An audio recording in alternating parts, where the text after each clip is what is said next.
Anagha Prasad from Bangalore, a professional storyteller who has been telling stories for the last 6 years to the young and the younger at heart. The journey of sharing and learning through these stories has been beautiful and enriching and exciting. As part of this journey of mine with Dasra Live E-Kala Mandira, I'm here to present to you all a story about a Devi. A Devi who resides in a temple which is closer to Sri Ananta Padmanabha Swami temple in Thiruvananthapuram. A Devi who is known for the Pongala festival that she hosts every year. A festival where lakhs and lakhs of women come and make Pongala for a radius of 5 kilometers around the temple. The festival has also been awarded world records for having the maximum number of women at one spot making Pongala. It's also called the Sabarimalai for women in Kerala. It is Aatukal Bhagavathy temple at Aatukal. As many legends go, there are many versions of the legends, which has been passed on from generations to generations. And the legend and the story that I'm going to share with you is something that I got from the official site of the Aatukal temple. So the legend goes like this. One day, an old man from the Mulluvital family was working, and he saw that there was a small girl who was waiting to cross the river, and she was looking at him. He came to help her and was in awe of how she looked, and he bowed down in reverence to her and helped her to cross the river. Not just that, it was like an instant affection that he had towards the child that he immediately took her to his house as well. And everyone in the house was so excited to see this small girl. But everybody were puzzled too. How come there is such a small girl all alone around here? But anyway, everybody got very busy to bring a grand welcome for the small girl into the house. And as everybody were busy, she just mysteriously disappeared, as mysteriously as she had appeared. Everyone was puzzled. They finished the course of the day and retired. And in the dream of the old man, she came again and she said, "Build me an abode in the shrubs and the herbs area that you have close to your house. Go there in the morning and you'll find a place with 3 lines and you can build the abode there." He got up puzzled, but did not wait for even a minute and rushed to the place and was surprised to see that there were 3 lines. He immediately started to build the temple, and after a couple of years, the local devotees renovated it and made it a bigger temple and also got a beautiful deity for the temple. And that's this legend that goes as to how the temple came into being. But there's also another legend that is said of late. And they say it is as recent as probably 700 years that this legend has been associated with Aatukal Bhagavathy. People around there claim and believe that Aatukal Bhagavathy is the divinized form of Kannagi. Kannagi, who is the heroine of the Sangam epic Silappadigaram. And I'm here to share with you all the small, shorter version of Silappadigaram and how Kannagi came to Aatukal. Long ago, in the seaport town in Tamil Nadu, Puhar, there lived a very well-off merchant. And he had his daughter named Kannagi. A very bubbly and a very sweet girl. Naughty, playful like any other girls. And as she attained the marriageable age, her dad looked out for a good boy from a respected family to marry her off. And he married her off to Kovalan from another family in the same town who was also a seaport merchant, and they were doing very well financially. They were very happy. People who saw Kovalan and Kannagi after their marriage were reminded of a pair of lovebirds. They always were together. They were reminded of the lovebirds flying together, cooing together, and being in so much love. And everybody thought this is a match made forever. And so did Kannagi and Kovalan believe. After a few years, in the court of the Pandya king, Nedunchelian, there was a dancer, Madhavi. She was a beautiful dancer. And Kovalan happened to see her dance in the court one day and was mesmerized. It was like a love at first sight. And he just left Kannagi and came to Madhavi. Madhavi also was in love with Kovalan and they started living together.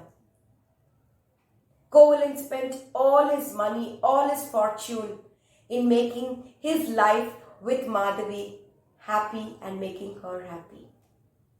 They had a daughter together, Mani Mekhala. Meghalai is what they named her. Mani Meghalai was the family deity of Kovalan.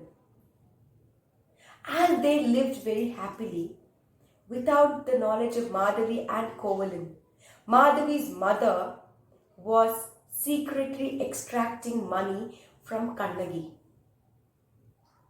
Kannagi, all what she wanted was her husband to be happy wherever he was, because he was the love of her life. And when Madhavi's mother came and told her that Kovalan wants money, Kovalan is in distress, Kovalan has that problem, Kannagi didn't even think twice or once. She didn't bother to even recheck whether what that woman is saying is true or not. She just gave whatever she had and whatever that woman wanted and gave away all her wealth. After a few years, Kovalan and Madhavi had some misunderstanding. And that's when Kovalan realized that his true love was for Kannagi and Kannagi alone. He didn't know how to go back to Kannagi and face her. But he had no other choice because that's all what he wanted. He wanted Kannagi. He went back to his house. He had no voice to even talk to her or a face to show her. As he approached, he saw a frail woman sitting in pain, dejected. All the color of her face had gone. He couldn't see Kannagi that way. He just went and stood in front of her. Kannagi slowly looked up, thinking it must be someone else, and was surprised to see the love of her life there. All the color was back on her face, but she didn't know whether she has to be happy or whether she has to be sad. Will this love of his life, of her life, stay, or has he come for something and he will go back to Madhavi?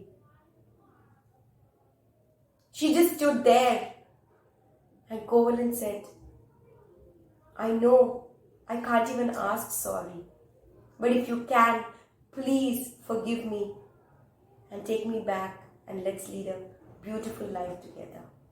And now Kannagi's joy knew no bounds. She was truly so happy, and she said, "You don't have to ask for forgiveness. I forgive you. Let's start afresh. Let's forget whatever has happened. We both are in love, and let's make our life beautiful from now on." She also said, "Why don't we leave this town? Let's go to Madurai and start from the scratch." Kovalan thought that's a beautiful idea, but they did not have money. Kannagi said, "So what if we don't have money? I have my 2 silambams. Look at my feet." Silambams are these anklets which are big and thick, like the kadaga they say in Kannada. But they are hollow, they are not solid. And they put some stones into it, and you shake, or when you walk, that makes the sound. And back then, because the whole place was so prosperous, they made it in gold. And inside that, the stones were nothing then than rubies or emeralds or diamonds or pearls. She said, "Look, I have 2 silambams. Let's go there. We can sell them and make a fortune." They set out and they reached Madurai. Kovalan made her stay in a nice place where she could be comfortable till he's back. Took 1 silambam of hers and said, "Be careful, my love, I shall be back very soon," and set out to the market to sell it. And when he was searching for a person to sell the silambam, he found the royal jeweler, and he thought, "This is a masterpiece and I should sell it to the royal family because they would truly appreciate it." And he went and took it to the jeweler and gave him that. The jeweler saw the silambam, and it was exactly like the anklet of the queen which he had stolen, and the anklet which was in search.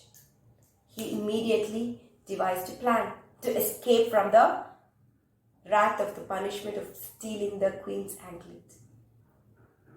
He dragged Kovalan with him, silambam in his one hand, and the jeweler went to the court and said, "King, look, I found the queen's anklet."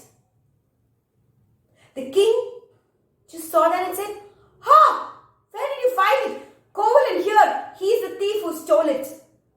The king never thought even for a moment and just told his soldiers to behead Kovalan as a punishment. And Kannagi there was waiting for Kovalan to come back, and he did not return. She came to the market in search of him and got to know what had happened. She was enraged. Her hair all over the place, entangled, let loose. Her eyes red with fury. Silambam in one hand, she stormed into the court of the king and said, "What kind of a king are you? Unjust. A person who acts in haste without even thinking or investigating what has happened." "What happened? Oh woman, who are you? Why are you accusing me, and for what?" "Well, I am the wife of Kovalan whom you behead. And here is the other silambam, and that silambam you have is mine." "Oh no, that's my queen's," said the king. "No, it is mine." "What is inside the queen's silambam, anklet? Tell me." "Pearls, of course," said the king. "Ha! Is that so? Then break the anklet that you took from Kovalan, and let's see whether pearls just come out of the silambam." The king immediately ordered and broke the anklet, and rubies scattered. Kannagi had the other silambam, her own silambam, and she broke that, and rubies scattered. The king immediately realized the mistake that he had done, and with that, he just collapsed. Seeing that, the queen just passed away. But that did not satisfy Kannagi. She just announced and cursed that the city of Madurai will burn, will be reduced to ashes. And she stormed away. And she left the Pandyanad to come to the Cheranad, Madurai burning. Madurai Meenakshi had actually had to come to calm down Kannagi. And she set out, and on her way, she came to Cheranad, which is the present Kerala,